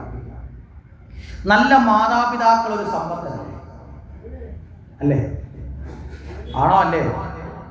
നല്ല ഭാര്യ ഒരു സമ്പത്തല്ലേ? നല്ല ഭർത്താവ് ഒരു സമ്പത്തല്ലേ? നല്ല മക്കൾ ഒരു സമ്പത്തല്ലേ? നല്ല അയൽക്കാരൊരു സമ്പത്തല്ലേ? നല്ല വായു ഒരു സമ്പത്തല്ലേ? നല്ല സൂര്യപ്രകാശം ഒരു സമ്പത്തല്ലേ? നല്ല ജലം ഒരു സമ്പത്തല്ലേ? ആണോ? നല്ല സുഹൃത്തുക്കൾ ഒരു സമ്പത്തല്ലേ? നല്ല സഹോദരൻ ഒരു സമ്പത്തല്ലേ? നല്ല ഗുരുനാഥന്മാർ സമ്പത്തല്ലേ? നല്ല വിദ്യാർത്ഥികൾ സമ്പത്തല്ലേ? അങ്ങനെ ചിന്തിച്ചാൽ പണം മാത്രമാണ് ലോകത്ത് സമ്പത്ത്? ആണോ? അല്ല, പലതുണ്ട്. ഇവിടെ ഭഗവാൻ ഒന്നുകൂടി ഉയർത്തി പറയുകയാണ്. ഭഗവാൻ പറയുകയാണ് ദൈവീക സമ്പത്ത് 26 കാര്യങ്ങൾ. നമ്മളെപ്പോഴെങ്കിലും ഒന്ന് പഠിക്കുക. കൃഷ്ണനെ അറിയാൻ, കൃഷ്ണനിലൂടെ ജീവിതത്തെ മെച്ചപ്പെടുത്താൻ ആഗ്രഹിക്കുന്നുണ്ടെങ്കിൽ നമ്മളും നമ്മുടെ കുഞ്ഞുങ്ങളെയും പഠിപ്പിക്കേണ്ടത് 26 ഗുണങ്ങൾ ഭഗവത്ഗീതയുടെ 16-ാമത്തെ അധ്യായത്തിലെ ആദ്യത്തെ 3 ശ്ലോകങ്ങൾ ഒന്ന് പഠിക്കുക. അതിൽ ഭഗവാൻ പറയുന്നു ആദ്യത്തെ ഗുണം, അത് മാത്രമാണ് ഇവിടെ ഇപ്പൊ ചർച്ച ചെയ്യുന്നത്. അഭയം തത്വസംശുദ്ധിർ ജ്ഞാനയോഗ വ്യവസ്ഥിതി ദാനം രമച്ചയജ്ഞസ്യ സ്വാധ്യായസ്തപ ആർജവം എന്നാണ് ആദ്യത്തെ ശ്ലോകം. അതിനകത്ത് തന്നെ 9-11 ഗുണങ്ങളെ കുറിച്ച് പറഞ്ഞു. നോക്കിയടിക്കുക. എന്തൊക്കെയാ പറയുന്നത്? അഭയം ആദ്യത്തെ ഗുണം. അഭയം എന്ന് പറഞ്ഞാൽ എന്താ? ഭയമില്ലായ്മ. ആദ്യം ഉണ്ടാകേണ്ട ഗുണം ഭയമില്ലായ്മയാണ്. മനസ്സിലായില്ലേ? ഭയമുണ്ടെങ്കിൽ നമ്മളെ ഏത് ഗുണം നമുക്കുണ്ടായാലും ഭയം ആ ഗുണത്തെ എന്ത് ചെയ്യും? തളർത്തും. അതുകൊണ്ട് ഭയം ഉണ്ടാവരുത്. അപ്പൊ പിന്നെ ദൈവഭയം വേണോ വേണ്ടയോ? വേണോ വേണ്ടയോ? വേണ്ട. ദൈവത്തിനോട് സ്നേഹം ഉണ്ടാവണം, ബഹുമാനം ഉണ്ടാവണം, ആദരം ഉണ്ടാവണം. മനസ്സിലായില്ലേ? ഭയം അരുത്. അതാണ് ഇവിടെ പ്രഹ്ലാദന് ഭയമില്ലാതെ ഭഗവാനെ സ്വീകരിക്കാൻ സാധിച്ചു. അതാണ് ഭക്തിയുടെ ലക്ഷണം. ശരി, ഇവിടെ പറഞ്ഞു വന്ന വിഷയത്തിലേക്ക് തന്നെ നമുക്ക് വീണ്ടും പ്രവേശിക്കാം. നമ്മൾ ധ്രുവന്റെ ചരിത്രത്തിൽ നിന്നാണ് ഇവിടേക്കെല്ലാം വന്നത് അല്ലേ? ധ്രുവനാണ് ഭാഗവതത്തിന്റെ മൂലമന്ത്രം എന്ന് പറയുന്നത്. ഇവിടെ ധ്രുവൻ തന്റെ കുട്ടിക്കാലത്ത് തന്റെ പിതാവിന്റെ മടിയിൽ ഇരിക്കാൻ വേണ്ടി ആ ധ്രുവന് അച്ഛനായിട്ടുള്ള ഉത്താനപാദന് 2 പത്നിമാരുണ്ട്. ഒന്ന് സുരീജിയും ഒന്ന് സുനീതിയും. ഈ 2 പത്നിമാരിൽ സുനീതിയുടെ പുത്രനാണ് ഉത്തമൻ, സുനീതിയുടെ പുത്രനാണ് ധ്രുവൻ. 5 വയസ്സിനടുത്ത് പ്രായമേ ഉള്ളൂ. അച്ഛന്റെ മടിയില് മൂത്തമ്മയുടെ മകൻ ഇരിക്കുന്നത് കണ്ടപ്പോ ധ്രുവനും തോന്നി ഒന്ന് പോയി ഇരുന്നാൽ കൊള്ളാം. ധ്രുവൻ ഓടിച്ചെന്നു, അച്ഛന്റെ മടിയിലേക്ക് ഇരിക്കാൻ ചെന്നു. മൂത്തമ്മ തടഞ്ഞു. സുനീതി പറഞ്ഞു, ഉത്താനപാദ രാജാവിന് ഏറ്റവും പ്രിയപ്പെട്ട ഭാര്യ ഞാനാണ്. അതുകൊണ്ട് തന്നെ ഞാനാണ് പട്ടമഹിഷിയായിട്ട് ഇരിക്കുന്നത്, മഹാരാജ്ഞിയായിട്ടുള്ളത്. അതുകൊണ്ട് എൻ്റെ മകന് മാത്രമേ പിതാവിന്റെ മടിയിലിരിക്കാനുള്ള അവകാശമുള്ളൂ. അതുകൊണ്ട് നിനക്ക് ഇരിക്കാൻ പറ്റില്ല. എന്നാലോചിച്ച് നോക്കിയ ഒരമ്മയിൽ നിന്ന് വരേണ്ടതാണ്. ഒരമ്മ സ്വന്തം മകനിലേക്ക് സാർത്ഥത കൊണ്ട് ചുരുങ്ങുമ്പോൾ ആ അമ്മയും ആരായി മാറും? ആസുരിക ഭാവത്തിലെത്തും, ദുർഗുണത്തിലെത്തി. അവിടെ തടഞ്ഞിട്ട് പറഞ്ഞു ഇരിക്കാൻ പാടില്ല. നമ്മൾ ആലോചിക്കും, ഒരു കൊച്ചു കുട്ടിക്ക് സ്വന്തം പിതാവിന്റെ മടിയിലിരിക്കാനുള്ള അവകാശം നിഷേധിക്കുന്നത് യോഗ്യമാണ്? യോഗ്യമല്ല. എന്തോ ആയിക്കൊള്ളട്ടെ, അമ്മമാര് തമ്മിൽ തർക്കം ഉണ്ടെങ്കിൽ പോലും അത് ഈ കുഞ്ഞിനെ നേരെ പ്രയോഗിക്കാൻ പാടില്ല. ശരിയല്ലേ? ഇതാ കുഞ്ഞിനെ തടഞ്ഞു. എന്നിട്ട് പറഞ്ഞു, ഇനി അഥവാ നിനക്ക് അച്ഛന്റെ മടിയിൽ ഇരിക്കണമെങ്കിലോ നീ പോയി തപസ് ചെയ്ത് ഭഗവാനെ പ്രത്യക്ഷപ്പെടുത്തി എന്ന് പരിഹസിച്ചതാണ്. കാര്യമായിട്ട് ഉപദേശിക്കുകയല്ല. കാരണം എന്താ? കൊച്ചുകുട്ടിയാണ്, അവൻ തപസ് ചെയ്യാൻ പോവില്ല എന്നും അവൻ ഈശ്വരനെ പ്രസിദ്ധപ്പെടുത്തില്ല എന്നൊക്കെ വെച്ചുകൊണ്ട് കളിയാക്കിക്കൊണ്ടാണ് പറയുന്നത്. നീ ഭഗവാനെ തപസ് ചെയ്ത് പ്രസാദിപ്പിച്ച് നീ എന്ത് വരം നേടണം? എന്റെ ഉദരത്തിൽ പിറക്കാനുള്ള വരം നേടണം. മനസ്സിലാവുന്നുണ്ടോ? ഭഗവാനെ പ്രസാദിപ്പിച്ച് വരം നേടുന്നത് ഈ അജ്ഞാനിയായ ഈ സ്ത്രീയുടെ ഉദരത്തിൽ പിറക്കാൻ വേണ്ടിയിട്ടാണോ? എത്രയോ ഉന്നതമായ ആഗ്രഹങ്ങൾ വേണമെന്ന് ചോദിക്കാം. മനസ്സിലാവുന്നുണ്ടോ? ഇവിടെ ഈ ഉന്നതമായ ആഗ്രഹങ്ങൾ ചോദിക്കാമെന്ന അവസ്ഥയിൽ ഇരിക്കെ എല്ലാത്തിനേക്കാളും യോഗ്യ താനാണ് എന്ന അഹങ്കാരമാണ് ആര് പ്രകടിപ്പിക്കുന്നത്? സുരീജി പ്രകടിപ്പിക്കുക. അതുകൊണ്ട് എൻ്റെ മകനായി പിറക്കുക. ആരെ? ഭഗവാനെ തപസ് ചെയ്ത് വരം നേടി എന്ന് പരിഹസിച്ചു. ഈ കുട്ടി വിഷമത്തോടു കൂടി തന്റെ അമ്മയുടെ അടുത്തേക്ക് എത്തി ദുഃഖം പറയാൻ. അമ്മയുടെ അടുത്തിരുന്നു, അമ്മ ഇങ്ങനെയൊക്കെയാണ് എന്ന് പറഞ്ഞപ്പോ ആ അമ്മ മകനെ ചേർത്ത് പിടിച്ചുകൊണ്ട് പറഞ്ഞു, മൂത്തമ്മ പറഞ്ഞത് മകൻ അനുസരിക്കുക. എന്താ അമ്മ പറഞ്ഞത്? ആ അമ്മ പറഞ്ഞത് ഭഗവാനെ തപസ് ചെയ്യുവാനാണല്ലോ പറഞ്ഞത്. ഭഗവാനെ തപസ് ചെയ്യുക എന്ന് പറഞ്ഞ നല്ല കാര്യമാണോ മോശപ്പെട്ട കാര്യമാണോ? നല്ല കാര്യമാണോ മോശപ്പെട്ട കാര്യമാണോ? നല്ല കാര്യമാണ്. അപ്പൊ അതിന് മുൻതൂക്കം കൊടുക്കുക. പിന്നെ വരം ചോദിക്കുന്നതും മൂത്തമ്മയുടെ ഉദരത്തിൽ പ്രസവിക്കുന്നതും ഒക്കെ 2ാമത്തെ സ്ഥാനമാണ് അല്ലേ? ആദ്യത്തെ സ്ഥാനം എന്താ? ഭഗവാനെ നേടുക എന്നുള്ളതാണ്. ഭഗവാനെ നേടുമ്പോൾ ശരിയായ ബുദ്ധി ഉണ്ടാവും. അപ്പൊ ചോദിക്കേണ്ടത് എന്താണെന്ന് കൃത്യമായി തിരിച്ചറിഞ്ഞ് ചോദിക്കുവാനും ആർക്ക് സാധിക്കും? കുട്ടിക്ക് സാധിക്കും. ഇവിടെയാണ് ഒരു അമ്മ എപ്രകാരമാണ് തങ്ങളുടെ കുഞ്ഞുങ്ങളെ കാണേണ്ടത് എന്നതിന്റെ ഉദാഹരണം നമ്മൾ പഠിക്കേണ്ടത്. നമ്മൾ ഇന്നലെ പറഞ്ഞു, ശമീജകന്റെ കഥ പറഞ്ഞപ്പോൾ പറഞ്ഞു, ഒരു പിതാവ് പുത്രനെ വളർത്തുമ്പോൾ ശ്രദ്ധിക്കേണ്ടത് എങ്ങനെയാണെന്ന് പറഞ്ഞു. ഇന്നിപ്പോ ഒരു അമ്മയെ ഉദാഹരണം എടുക്കുക. ഇവിടെ വേണമെങ്കിൽ സുനീതിക്ക് എന്ത് ചെയ്യാം? നിന്നോട് അങ്ങനെ പറഞ്ഞോടാ എന്നാ ഇപ്പൊ തന്നെ അവളോട് ചോദിച്ചിട്ടേ ഉള്ളൂ കാര്യം എന്ന് പറഞ്ഞ് അടുത്തിരിക്കുന്ന ചൂലോ തവിയോ ഒലക്കയൊക്കെ എടുത്തോണ്ട് നേരെ പോയി ചോദിക്കാം, ഇല്ലേ? സുരീതിയായിട്ട് ഗംഭീരമായിട്ടൊരു വഴക്കുണ്ടാക്കാം, വഴക്കിൻ്റെ ഇടയ്ക്ക് 2 അടി കൊടുക്കാൻ പറ്റിയും കൊടുക്കാം. ഇതെല്ലാം കേട്ടിട്ട് മിണ്ടാതിരുന്ന ഭർത്താവിന്റെ നേരെ പോയിട്ട് ബഹളം വെക്കാം. ശരിയല്ലേ? നമ്മളാണെങ്കിൽ ഇതല്ലേ ചെയ്യുന്നത്, അല്ലേ? നമ്മളാണെങ്കിൽ അതല്ലേ ചെയ്യത്തുള്ളൂ. നമ്മളെ മകനെ മടിയിലെത്തിയില്ല, അച്ഛൻ്റെ മടിയിലിരുത്താൻ തടസ്സപ്പെടുത്തി എന്ന് പറഞ്ഞ് നമ്മൾ എന്ത് ചെയ്യും? എന്നാ ഇപ്പൊ ചോദിച്ചിട്ട് തന്നെ കാര്യം എന്ന് പറഞ്ഞ് നേരെ കൊച്ചിനെയും വിളിച്ചുകൊണ്ട് അച്ഛൻ്റെ മുഖത്ത് നോക്കി അച്ഛനെയും കുറെ അസഭ്യം പറയും. ഈ തടഞ്ഞ ആളിനെ അസഭ്യം പറഞ്ഞൊരു വഴക്കുണ്ടാക്കി ബഹളം ഉണ്ടാക്കി തീർക്കും. ശരിയല്ലേ? പക്ഷെ ഇവിടെ അത്തരമൊരു ദുർഭാവത്തെയോ ദുർഗുണത്തെയോ ജീവിതത്തിലേക്ക് കൊണ്ടുവരാൻ ഒരിക്കലും സുനീതി തയ്യാറായില്ല. സുനീതി പകരം പറഞ്ഞു, അമ്മ പറഞ്ഞതുപോലെ തപസ് ചെയ്യുക. കാരണം എന്താ? ഒരു ചെറിയ ദുർഗുണത്തിലേക്ക് മകനെ എത്തിച്ചാൽ നാളെ അത് മകനിലൂടെ വളരും. അപ്പൊ മാതാപിതാക്കൾ എപ്പോഴും ശ്രദ്ധിക്കുക, ഒരിക്കൽ പോലും നമ്മളുടെ മമത കൊണ്ടോ നമ്മളുടെ സ്വാർത്ഥത കൊണ്ടോ നമ്മുടെ കുഞ്ഞുങ്ങളെ ഒരിക്കലും എന്ത് ചെയ്യരുത്? തെറ്റായ വഴിയിലൂടെ നയിക്കാൻ പ്രേരിപ്പിക്കരുത്. ഇപ്പൊ നമ്മൾ ഇതിനൊക്കെ വിധേയരായി പോയി കഴിഞ്ഞു. പണ്ടൊക്കെ നമ്മുടെ വീട്ടില് ഒരു വിശേഷം ഉണ്ടായാൽ, അല്ലേ, നമ്മളെ വീട്ടിലൊരു പലഹാരം ഉണ്ടാക്കിയാൽ, പ്രത്യേകിച്ച് ഉണ്ടാക്കിയാൽ, പണ്ടത്തെ കാലത്ത് നമ്മുടെ അമ്മമാര് ആ കുട്ടിയെ കൊണ്ട് തന്നെ അടുത്ത വീട്ടിലെല്ലാം അത് കൊടുപ്പിക്കുമായിരുന്നു. ശരിയല്ലേ? എല്ലാവരും കൊടുപ്പിക്കും. കാരണം എന്താ? മറ്റുള്ളവരോടൊപ്പം സ്നേഹം പങ്കിടാനും കൂടി പഠിപ്പിച്ച് മറ്റുള്ളവർക്ക് കൂടി പങ്ക് കൊടുത്ത് അത് സ്വീകരിക്കുന്ന ഒരു ഭാവമായിരുന്നുണ്ടായി. ഇന്നിപ്പോ എങ്ങനെയാ? എന്തെങ്കിലും മേടിച്ച് വിശേഷാൽ വീട്ടിൽ കൊണ്ടുവന്നാൽ പറയും, വാതിലടച്ചേരം മോനെ, അപ്പുറത്തെ കൊച്ചു വരുന്നതിന് മുമ്പ് കഴിച്ചോളാൻ പറയും, അല്ലേ? അപ്പൊ യഥാർത്ഥത്തിൽ നമ്മുടെ കുഞ്ഞിനെ നമ്മൾ നന്നാക്കുകയാണോ നശിപ്പിക്കുകയാണോ? പറഞ്ഞ ആശയം മനസ്സിലായില്ലേ? വിശാലമായ ജീവിത മൂല്യങ്ങളിലേക്ക് ഉയർത്തുന്നതിന് പകരം സങ്കുചിതമായ കാര്യങ്ങളിലേക്ക് നമ്മുടെ കുട്ടികളെ നമ്മൾ തളച്ചിടും. നമ്മൾ ചെയ്തുകൊണ്ടിരിക്കുന്ന അവിടെ. പക്ഷെ ഇവിടെ സുനീതി നേരെ തിരിച്ച് പറഞ്ഞു. അങ്ങനെ ഈ ധ്രുവൻ തപസ് ചെയ്യാൻ തീരുമാനിച്ചു. അമ്മയും പറഞ്ഞല്ലോ തപസ് ചെയ്യാൻ തീരുമാനിച്ചു. എങ്ങനെയാണ് ഭഗവാനെ പൂജിക്കേണ്ടതെന്ന് അറിയില്ല, നാമങ്ങളൊന്നും പഠിച്ചിട്ടില്ല, തപസ് എന്താണെന്ന് പോലും കേട്ടിട്ടില്ല. 5 വയസ്സേ ഉള്ളൂ. പക്ഷേ ഉറച്ച ഒരു തീരുമാനമുണ്ടായി. എന്താ? ഭഗവാനെ പ്രത്യക്ഷപ്പെടുത്തും. ഉറച്ച തീരുമാനം മനസ്സിലെടുത്ത് ധ്രുവൻ വീട് വിട്ടു പോവുകയാണ്. അമ്മ വിചാരിച്ചു കുറച്ചു നേരത്തേക്കെങ്കിലും അവന്റെ മനസ്സിലെ ദുഃഖമൊക്കെ മാറട്ടെ. അമ്മയും പ്രതീക്ഷിച്ചില്ല ഇത്രയും തപസ്സിനൊക്കെ അങ്ങ് പോകുമെന്ന്. പക്ഷേ തീരുമാനമെടുത്ത് ധ്രുവൻ വനത്തിലേക്ക് യാത്രയായി. അങ്ങനെ പോകുന്ന സമയത്ത് ആരെ തേടിയിട്ടാ പോകുന്നത്? ആരെ തേടിയാ ധ്രുവൻ പോകുന്നത്? ഭഗവാനെ തേടിയാണ് പോകുന്നത്. അപ്പൊ ഭഗവാനെ തേടി എപ്പോഴാണോ നമ്മൾ ദൃഢമായ ഒരു തീരുമാനമെടുത്ത് നമ്മൾ പുറപ്പെടുന്ന ആ നിമിഷം മുതൽ, മനസ്സിലായില്ലേ, നമ്മളെ ഭഗവാൻ അങ്ങ് ദത്തെടുക്കും. ആ നിമിഷം മുതൽ നമുക്ക് വേണ്ടതൊക്കെ, നമ്മുടെ എല്ലാ കുറവുകളെയും ആര് പരിഹരിക്കും? ഭഗവാൻ പരിഹരിക്കും. അങ്ങനെ ഒരു വിശ്വാസമാണ് നമ്മുടെ ഹൃദയത്തിൽ ഏറ്റവും ഉറപ്പായിട്ടുണ്ടാകേണ്ടത്. അത് ധ്രുവനിലൂടെ പഠിപ്പിക്കുകയാണ് ഭാഗവതം. ധ്രുവനിലൂടെ വളരെ കൃത്യമായി പകർന്നു തരികയാണ് ഭാഗവതം. ആ ഭക്തിയോടുകൂടി ധ്രുവൻ പുറപ്പെട്ടു.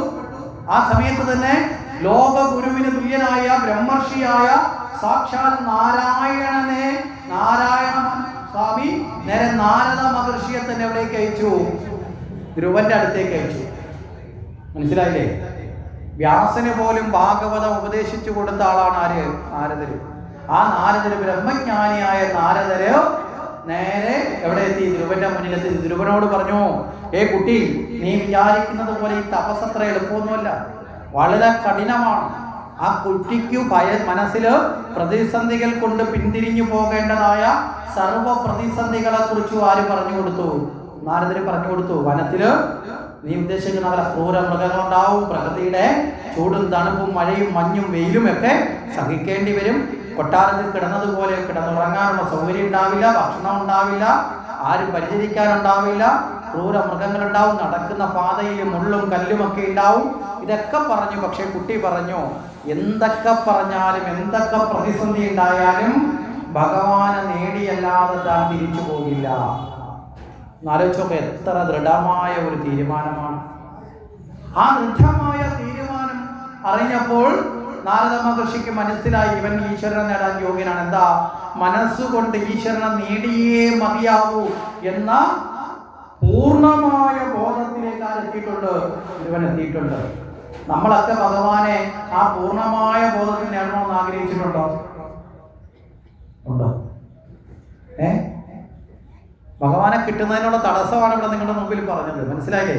ആ പൂർണ്ണബോധത്തിൽ നമ്മൾ ഭഗവാനെ വേണമെന്ന് ആഗ്രഹിച്ചിട്ടില്ല, അതുകൊണ്ട് ഭഗവാൻ നമ്മുടെ മുന്നിൽ വന്നിട്ടില്ല. ഇത്രയേ ഉള്ളൂ. ഭഗവാനെ കിട്ടുന്നതിന് ഏറ്റവും സിമ്പിളാണ് ഇത് പറഞ്ഞല്ലോ. ഈ പൂർണ്ണമായും ഈശ്വരനെ അല്ലാതെ മറ്റൊരു സുഖവും, നമ്മളൊക്കെ സുഖത്തിന് വേണ്ടിയിട്ടാണ് ഈശ്വരനെ തേടി പോകുന്നില്ലേ? ഇവിടെയാണെങ്കിലോ എല്ലാ സുഖത്തെ ഉപേക്ഷിച്ച് ഏത് കഷ്ടപ്പാടിനെയും ഞാൻ ഉൾക്കൊള്ളാൻ തയ്യാറാണ്. എനിക്കെന്ത് വേണം? ഭഗവാനെ കിട്ടണം. ആ സമയത്താണ് നാരദ മഹർഷി ഭാഗവതത്തിന്റെ മൂലമന്ത്രമാർക്ക് ഉപദേശിക്കുന്നത്, ധ്രുവന് ഉപദേശിക്കുന്നത്. ഇത്രയും തീവ്ര വൈരാഗ്യം എന്ന് പറഞ്ഞാൽ എന്താ? രാഗങ്ങളില്ലാത്ത അവസ്ഥ. രാഗങ്ങളില്ലാത്തതുകൊണ്ടാണല്ലോ ഭഗവാനെ തേടി പോകുമ്പോൾ സുഖങ്ങളെയൊക്കെ ഉപേക്ഷിക്കാൻ ഒരു കൊച്ചുകുട്ടി, സാധാരണഗതി നമ്മൾ കുറച്ച് വളർന്നു കഴിഞ്ഞാൽ നമുക്ക് സുഖത്തെയൊക്കെ വേണ്ടാന്ന് വെക്കാം. കാര്യം എന്താ? ഇതൊന്നും സുഖമല്ല എന്നൊരു തിരിച്ചറിവെങ്കിലും ഉണ്ടാവും. പക്ഷെ ഒരു കൊച്ചുകുട്ടിയെ സംബന്ധിച്ചോളം നിസാരമായി തൊട്ടടുത്ത നിമിഷം പൊട്ടിപ്പോകുന്ന ഒരു ബലൂൺ പോലും അവന് സുഖം കൊടുക്കുന്ന, അല്ലേ? ആണോ അല്ലയോ? തൊട്ടടുത്ത നിമിഷം പൊട്ടിപ്പോകാവുന്ന ഒരു ബലൂൺ പോലും അവന് സുഖം കൊടുക്കുന്ന അങ്ങനെയുള്ള കുട്ടിയാണ് തീവ്ര വൈരാഗ്യത്തിലെത്തിയത്. അപ്പൊ തീവ്രമായ വൈരാഗ്യ ബോധമുള്ളത് കൊണ്ടാണ് ഭാഗവതത്തിന്റെ മൂലമന്ത്രം ശ്രവിക്കാനുള്ള ഭാഗ്യം ആർക്ക് കിട്ടിയത്? ധ്രുവന് കിട്ടിയത്. ഈ തീവ്രമായ വൈരാഗ്യം നമ്മളിലുണ്ടോ? മനസ്സിലായില്ലേ? ശരിയായ ഒരു ഭക്തൻ ഈ വൈരാഗ്യഭാവത്തിലേക്ക് എത്തണം. അനുഭവം കൊണ്ട് നമ്മൾ അനുഭവിക്കുന്ന ഓരോ സുഖങ്ങളും ശാശ്വതമല്ല എന്ന് തിരിച്ചറിഞ്ഞ് ആ സുഖങ്ങളെ ഓരോന്നിനെയും ഉപേക്ഷിച്ച് ഒടുവിൽ എവിടെ എത്തണം? ഭഗവാനിലേക്ക് എത്തിച്ചേരണം. ഇത് വളരെ കുട്ടിക്കാലത്ത് തന്നെ നേടാൻ ആർക്ക് സാധിച്ചു? ധ്രുവനും സാധിച്ചു.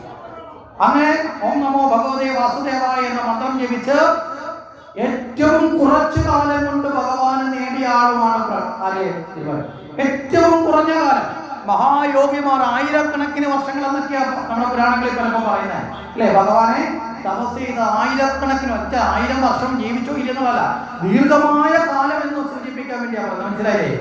ദീർഘമായ കാലങ്ങളിൽ തപസ് ചെയ്തിട്ട് പോലും ഭഗവാനെ നേടാതെ തിരികെ പോകുന്ന സ്ഥലത്താണ് 6 മാസം കൊണ്ട് സാക്ഷാൽ വിഷ്ണു ഭഗവാനെ ആർക്ക് കാണാൻ സാധിച്ചു? ധ്രുവനെ. ഭഗവാൻ തന്റെ ചങ്ക് കൊണ്ട് വാത്സല്യം തോന്നി ഭഗവാന് പോലും ഇങ്ങനെ ഒരു കൊച്ചു കുഞ്ഞെന്നെ തേടി വന്നല്ലോ. തന്റെ ചങ്ക് കൊണ്ട് ഭഗവാൻ ആ ധ്രുവന്റെ കവിളിൽ തലോടി അനുഗ്രഹിച്ചു എന്നാ പറയുന്നത് ഭാഗവതം. ഒരു വാത്സല്യം നിറഞ്ഞു ഭഗവാൻ. ലോകത്തിലെ ഏറ്റവും ഉന്നതമായ സ്ഥാനം ഭഗവാൻ ധ്രുവന് കൊടുത്തു. അച്ഛന്റെ മടിയിലിരിക്കാൻ മോഹിച്ചെത്തി. അച്ഛന്റെ മടി എന്ന് പറഞ്ഞാൽ ശാശ്വതമാണോ? ആണോ? ഏറ്റവും ഉന്നതമാണോ? ആണോ? അല്ല, രണ്ടുമല്ല. കാരണം എന്താ? ശാശ്വതമല്ല. നമുക്കറിയാം, നമ്മുടെയൊക്കെ അച്ഛനായാലും അപ്പൂപ്പനായാലും എത്ര കാലം ഉണ്ടാവും? കുറെ കാലം കഴിയുമ്പോൾ ചിലപ്പോൾ അവർക്ക് മുമ്പേ നമ്മൾ ചിലപ്പോൾ പോയത് വരെ ഒക്കെ സംഭവിക്കാവുന്ന എപ്പോൾ വേണമെങ്കിലും, അല്ലേ? ആദ്യത്തെ വണ്ടി ആർക്കാണോ വരുന്നത്? അല്ലേ? നമ്മളിപ്പോ ജീവിക്കുന്ന യഥാർത്ഥത്തിൽ പറഞ്ഞ ഒരു റെയിൽവേ പ്ലാറ്റ്ഫോമിൽ ഇങ്ങനെ നിൽക്കുന്നതാണ്. ചില ആൾക്കാർ ഒരുപാട് പ്രായം വരെ കാത്തിരിക്കും. ചിലർ പെട്ടെന്ന് തന്നെ എന്താ? റെയിൽവേ പ്ലാറ്റ്ഫോമിൽ പലതരക്കാരുണ്ടാവും. ഒരാൾ രാവിലെ 9 മണിക്കുള്ള വണ്ടിക്ക് പോകാൻ വന്ന ആൾ അവിടെ കാണും. ഒരാൾ 11:30ക്കുള്ള വണ്ടിക്ക് പോകാൻ വന്ന ഒരാൾ അവിടെ കാണും. കാണത്തില്ലേ? കാണത്തില്ലേ? അപ്പൊ 9:30ക്കുള്ള വണ്ടിക്ക് പോകാൻ വന്ന ആള് അവിടെ വന്ന് നിൽക്കുമ്പോഴാണ് ഒരു അനൗൺസ്മെന്റ് വരുന്നത്, നിങ്ങൾക്ക് വരാനുള്ള വണ്ടി 5 മണിക്കൂർ ലേറ്റായിട്ടാണ് ഓടുന്നത്, സദയം ക്ഷമിക്കുക. അപ്പോൾ അത്രയും നേരം കൂടെ അയാൾ അവിടെ നിൽക്കേണ്ടി വരും. അപ്പം നമ്മൾ വന്നതിന് ശേഷം മണിക്കൂർ കഴിഞ്ഞ് വന്ന ആൾ വരുമ്പോൾ അയാൾക്ക് വരാനുള്ള വണ്ടി കൃത്യസമയത്ത് വന്നാൽ അയാൾ നീ കയറി പോകും. കുറ്റം പറയേണ്ട വല്ല കാര്യമുണ്ടോ? പറഞ്ഞ മനസ്സിലായില്ലേ? അതുപോലെ ചിലർ വന്ന് 90 വയസ്സ് വരെ ജീവിച്ചിട്ട് പോകും, ചിലർ വന്നാൽ ഉടനെ പോകും, ചിലർ വന്ന് കുറച്ച് കഴിഞ്ഞിട്ട് പോകും. അവിടെ ദുഃഖത്തിന് സ്ഥാനം ഇല്ല. യഥാർത്ഥത്തിൽ ഇതൊന്നും ദുഃഖിച്ചിട്ട് കാര്യമില്ല. അവിടെ അർജുനനോട് ഭഗവാൻ പറയുന്നത്, അർജുന, ജ്ഞാനികൾ മരിക്കുന്നവരെ കുറിച്ച് ഓർത്ത് ദുഃഖിക്കുന്നില്ല. മരണത്ത് കിടന്ന് നെഞ്ചത്തിടിച്ചത് കൊണ്ട് ആരെങ്കിലും മരിച്ചവർ തിരിച്ചു വന്നിട്ടുണ്ടോ? ഉണ്ടോ? ഇതൊക്കെ നമുക്കറിയാമെങ്കിലും ഈ നെഞ്ചത്തിടിക്കാതിരുന്ന ഒരു സുഖം കിട്ടുമോ? ആരെങ്കിലും കരച്ചിലിന്റെ ശക്തി കൊണ്ട് മരിച്ചവരാരെങ്കിലും തിരിച്ചു വന്നിട്ടുണ്ടോ? ഇല്ല. എന്നാലും കരയുക എന്നുള്ളതൊരു വീക്ക്നെസ്സാണ്. അല്ലെങ്കിൽ ഇപ്പം പറയുന്നതാ, കരഞ്ഞില്ലെങ്കിൽ മറ്റുള്ളവർ എന്ത് വിചാരിക്കും. അപ്പൊ അങ്ങനെയൊക്കെ കരയുന്നവരുണ്ട് കേട്ടോ. കരഞ്ഞില്ലെങ്കിൽ മറ്റുള്ളവർ എന്ത് വിചാരിക്കും, ഇത്ര കഠിന ഹൃദയാണെന്ന് വിചാരിക്കൊന്നുമില്ല. മരണത്തെക്കുറിച്ച് ഓർത്ത് കരഞ്ഞത് കൊണ്ടും വെള്ളം വെച്ചത് കൊണ്ട് കാര്യമില്ല. അവിടെ നമ്മുടെ പൂർവികരും പറഞ്ഞത് നാമം ജപിക്കുക. കാരണം എന്താ? ആശ്രയിക്കാൻ ശാശ്വതമായി ആരുമില്ല എന്ന ബോധ്യമാണ് ഒരു മരണത്തിലൂടെ ബോധ്യപ്പെട്ടത്. നമ്മൾ ആശ്രയിച്ചുകൊണ്ടിരുന്ന ആൾ പോയി. അപ്പൊ തന്നെ നമ്മൾ മനസ്സിലാക്കുക ഇതുപോലെ എല്ലാവരുടെ അവസ്ഥ. അപ്പൊ ആശ്രയിക്കേണ്ടതായ ഭഗവാനെയാണ്. മനസ്സ് ശാന്തമാക്കുക, അടുത്ത കാര്യങ്ങളിലേക്ക് പ്രവേശിക്കുക. അതുകൊണ്ടാണ് ഭഗവാൻ പറയും ഗതാസൂൻ അഗതാസൂൻ. അർജുന, ലോകത്ത് 2 തരക്കാരേ ഉള്ളൂ. ഒന്ന് ഗതാസൂൻ, 2 അഗതാസൂൻ. ആരൊക്കെ ഈ ഗതാസൂൻ അഗതാസൂൻ വെച്ചാൽ? ഗതാസൂൻ എന്ന് പറഞ്ഞാൽ പോയവര്. കുറച്ച് പേര് അവിടെ ഈ ഭൂമിയിൽ വന്നിരുന്നു. അവരൊക്കെ നമ്മളെക്കാൾ മുമ്പ് ചിലപ്പോൾ വന്നിട്ടുള്ളവരുണ്ട്, ഇല്ലേ? ആയിരക്കണക്കിന് വർഷം മുമ്പേ വന്നവരുണ്ട്. അവരൊക്കെ വന്നിട്ട് എന്ത് ചെയ്തു? പോയി. ഈ പ്ലാറ്റ്ഫോമിൽ നിന്ന് അവരൊക്കെ പോയി. ഇനി ഇവിടെ ഉള്ള നമ്മളൊക്കെയോ പോകാനുള്ളവർ. അപ്പൊ പോയവരും പോകാനുള്ളവരും അല്ലാത്തത് ആരെങ്കിലും ഈ ഭൂമിയിൽ വന്നിട്ടുണ്ടോ? ഉണ്ടോ? മനസ്സിലായോ? പണ്ട് കാലത്ത് വന്നവരൊക്കെ പോയി. ഇപ്പൊ ഇവിടെ ഉണ്ട് എന്ന് വിചാരിക്കുന്ന നമ്മളൊക്കെ പോകും. മനസ്സിലാക്കി? അപ്പൊ പോയവരും പോകാനുള്ളവരും മാത്രമേ ഉള്ളൂ ഈ ലോകത്ത്. അപ്പൊ ശാശ്വതമായി നിൽക്കാനുള്ള ആരെങ്കിലും ഉണ്ടോ? അപ്പൊ പിന്നെ അതിനെക്കുറിച്ച് ഒന്ന് ദുഃഖിച്ചിട്ട് കാര്യമുണ്ടോ? നിരർത്ഥകമാണ്, അർത്ഥമില്ലാത്തതാണ്. ഈ ബോധമാണ് നമ്മൾ ആർജിക്കേണ്ടത്. ആ ബോധം ആർജിച്ചാൽ അല്ലയോ അർജുന, ദുഃഖത്തിന് സ്ഥാനം ഇല്ല. നമ്മൾ തന്നെയാണ് യഥാർത്ഥത്തിൽ ദുഃഖത്തിന് കാരണം. നമ്മൾ തന്നെയാണ് ദുഃഖത്തിനെ വിളിച്ചു വരുത്തുന്നത്. ദുഃഖത്തെ മാറ്റണമെങ്കിലും നമ്മൾ തന്നെ പരിശ്രമിക്കണം. അപ്പൊ ഇപ്രകാരം ഏറ്റവും ശാശ്വതമായ സ്ഥാനം ധ്രുവ പദവി, വൈകുണ്ഠത്തിലേക്ക് എത്തുന്ന സർവരും കടന്നു പോകേണ്ട ലോകമാണ് ധ്രുവന്റെ സ്ഥാനം. അങ്ങനെ ധ്രുവ പദവി ആർക്ക് പ്രാധാന്യം കൊടുത്തു ഭഗവാൻ? ധ്രുവന് ധ്രുവതാരമായി, ധ്രുവ നക്ഷത്രമായി ധ്രുവനെ വൈകുണ്ഠത്തിനോട് ചേർത്ത് നിർത്തി ശാശ്വതമായ ഉന്നതമായ സ്ഥാനം 6 വയസ്സുള്ളപ്പോൾ ആ കുട്ടി നേടിയെടുത്തു. അപ്പൊ ഭഗവാനെ നേടുന്നതിന് പ്രായം തടസ്സമുണ്ടോ? ഉണ്ടോ? മോക്ഷത്തിന് പ്രായം തടസ്സമാണോ? അല്ല. എത്ര കണ്ട് നേരത്തെ. അപ്പൊ ചോദിക്കും, ധ്രുവൻ 6 വയസ്സിലേക്ക് പോയില്ലേ, പിന്നെ ജീവിച്ചോ? ജീവിച്ചു. ഭഗവാൻ അനുഗ്രഹം നേടി തിരികെ വന്നു. അച്ഛനും അമ്മയ്ക്കും തെറ്റു മനസ്സിലായി. അവർ ക്ഷമ പറഞ്ഞു. സുരീജിയും അതുപോലെ തന്നെ ഉത്താനപാദനും തങ്ങൾക്കുണ്ടായി തെറ്റ് പറഞ്ഞു, ഏറ്റു പറഞ്ഞു. ഭഗവാനെ നേരിട്ട് പ്രസാദിപ്പിച്ചു വന്ന മകനെ സന്തോഷത്തോടെ വരവേറ്റു. പിന്നീട് ദീർഘകാലം രാജാവായി രാജ്യം ഭരിച്ചു, വിവാഹം കഴിച്ചു, മക്കളും കൊച്ചുമക്കളും ഒക്കെയായി. കുറേ കാലം കഴിഞ്ഞപ്പോൾ തോന്നി ഈ കുടുംബജീവിതത്തിനൊന്നും വലിയ അർത്ഥമില്ല എന്ന് ഭഗവാനെ കണ്ടപ്പോഴേ ബോധ്യമാണല്ലോ. എന്നിട്ടും ഭഗവാന്റെ പ്രേരണ കൊണ്ട് ജീവിതത്തിൽ ഇതൊക്കെ ചെയ്തു. ഇനി ഞാൻ ഇതെല്ലാം വെടിഞ്ഞ് തപസ് ചെയ്ത് ഭഗവാനിൽ ചേർന്നു. മനസ്സിലാവുന്നുണ്ടോ? അപ്പൊ മോക്ഷം എന്ന് പറയുന്ന ജീവിതത്തിന്റെ യഥാർത്ഥ ധാർമ്മികമായ ഒരു സുഖത്തിനും എതിരുമല്ല എന്ന് നമ്മൾ തിരിച്ചറിയുക. അപ്പൊ ഇതാണ് ധ്രുവന്റെ കഥയിലൂടെ നമ്മളെ പഠിപ്പിച്ചത്. വളരെ പ്രധാനമെന്ന് പറഞ്ഞത്, നമുക്കൊക്കെ ഈ ഈശ്വര ചിന്തയ്ക്ക് ഒരു പ്രായം വെച്ച് ചിന്തിക്കുന്നവരാണ് നമ്മളിൽ കൂടുതൽ ആൾക്കാരും. അങ്ങനെ ആവരുത്. പിന്നെയോ, ഭഗവാനെ നേടുന്ന സാധന കഠിനമാണ്, പക്ഷേ അത് ആനന്ദമാണെന്ന് തിരിച്ചറിയണം. പലതും ഉപേക്ഷിക്കേണ്ടി വരുന്നതിനെ ഭഗവാന് വേണ്ടി സർവ്വതിനെ ഉപേക്ഷിക്കാൻ തയ്യാറാകണം. അതാണല്ലോ ധ്രുവൻ ചെയ്തത്. കൊട്ടാരത്തെ ഉപേക്ഷിച്ചു, കുട്ടിക്കാലത്തെ സുഖത്തെ ഉപേക്ഷിച്ചു. കുട്ടിക്ക് ഭക്ഷണം എന്ന് പറഞ്ഞാൽ വളരെ പ്രിയപ്പെട്ട അതിനെല്ലാം ഉപേക്ഷിച്ചു, ഇല്ലേ? കുഞ്ഞുങ്ങൾക്ക് ഉറക്കത്തിനോട് ഏറ്റവും കൂടുതൽ താല്പര്യം വരുന്ന ആൾക്കാണ് കുഞ്ഞുങ്ങൾക്കാണ്. ആ പട്ടുമെത്തകളൊക്കെ ഉപേക്ഷിച്ച് എല്ലാം ഉപേക്ഷിച്ചു. ആരെ നേടാൻ?